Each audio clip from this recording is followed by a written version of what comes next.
And I said, so you want to hide your money? Oh yeah, we back with another episode of The Twisted Tea, where we come to bring you the news with a twist. And today we have Erica breaking down what is going on with Diddy's brand new lawsuit. Oh yeah. Derek Lee Cardello Smith, sir? Yes, I am, Your Honor. All right, thank you.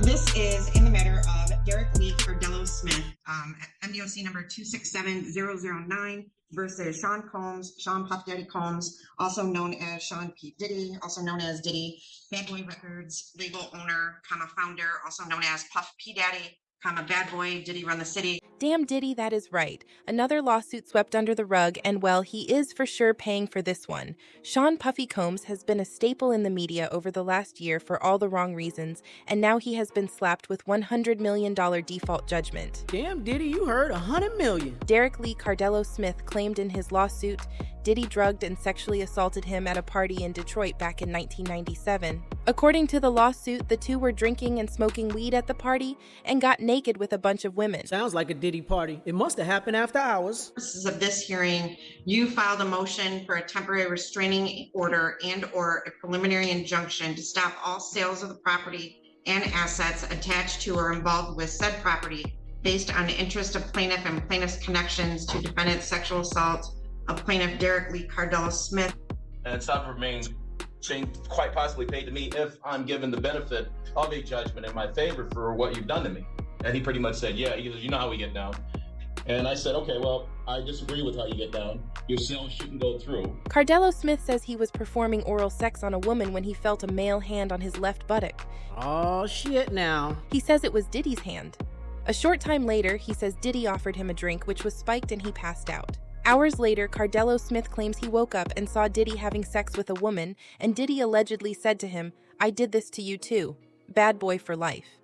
Okay, the purpose of it is based on two actions taken by Mr. Combs himself, directly with me here. We did a live one-on-one visit in our prison visiting room.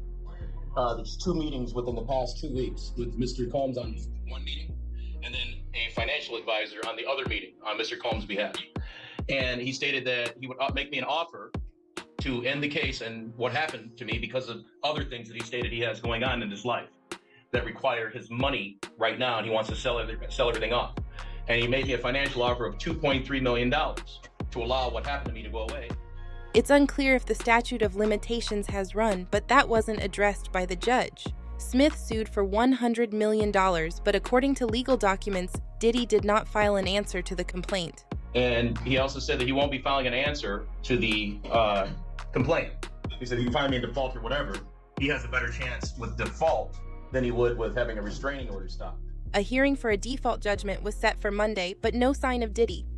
So the judge gave Cardello Smith what he wanted, $100 million. The judge also set out a payment schedule.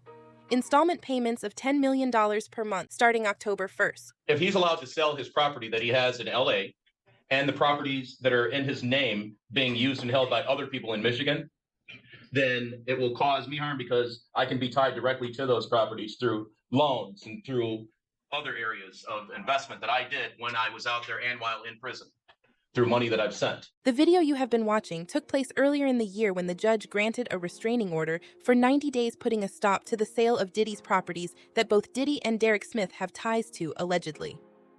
No one really heard of Mr. Smith prior to this, and from what we do know is he is in jail. So let's take a quick dive into why and who the plaintiff is. And Diddy's side, once we called them, did some research into the plaintiff here and the guy who filed this lawsuit, and they've seen other evidence of him filing lawsuits like this, and that they're accusing him of basically committing a fraud against the court. The statement they gave us said, "This man is a convicted felon and sexual predator who has been sentenced on 14 counts of sexual assault and kidnapping over the last 26 years. His resume now includes committing a fraud on the court from prison, as Mr. Combs has never heard of him, let alone been served with any lawsuit." Mr. Combs looks forward to having this judgment swiftly dismissed, and it will be. Oh yeah, thank you, Erica. We appreciate that.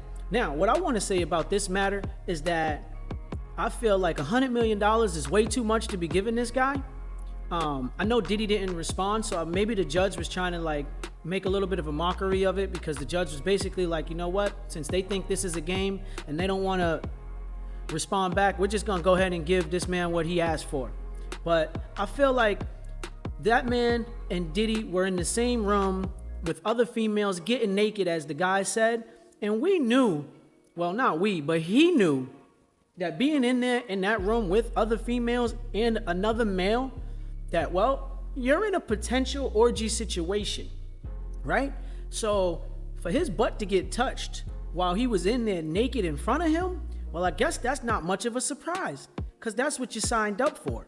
Especially when you knew you all were doing the drugs, drinking the drinks. Whether or not he gave you a drink that may have had you pass out, you willingly went into the rooms to do the stuff you were doing.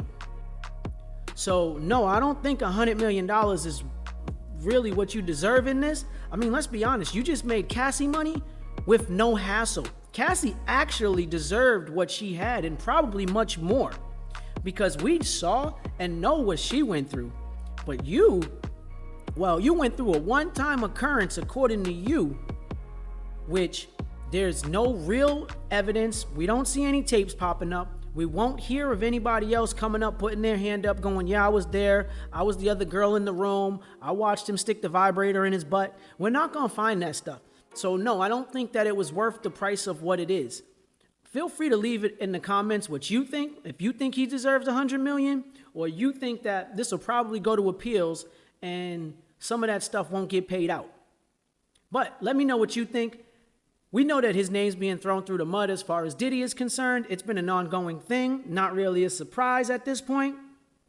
But like I've always said, if he's done it, he got to pay the price like everybody else. You do the crime, you know how it goes. In the meantime, thank you, Erica, for bringing that to us. All right. Well, I have a proof of service showing that Mr. Combs was served on July 6th of 2000 and, let's see, is that 24? Yes, yeah. Looks like it. 2024. I'm going to grant your motion for a preliminary injunction temporary restraining order, and order that the defendant and their agents are hereby enjoined temporarily for a period of 90 days from the sale, transfer, or exchange, trade, or transaction of title or deed to the property listed as the address and placed on the market by defendants for the amount of $70 million. And this property and estate belonging to or connected to defendant Sean Combs shall cease and desist any and all trades, transactions, or otherwise stop the process of any further actions on this property being continued. And this shall have an immediate effect. I'm going to date this August 7th of 2024. And I am going to sign this. And we are set for a pretrial date on Monday, September 9th of 2024 at 2:30 p.m. What? Did he touch me too? He was in the elevator going down. I was in the elevator going up, but I felt the touch. Yup. That was like, I'm gonna say 98. Thank you for tuning in to the Twisted Tea, where we like to bring you the news with a twist.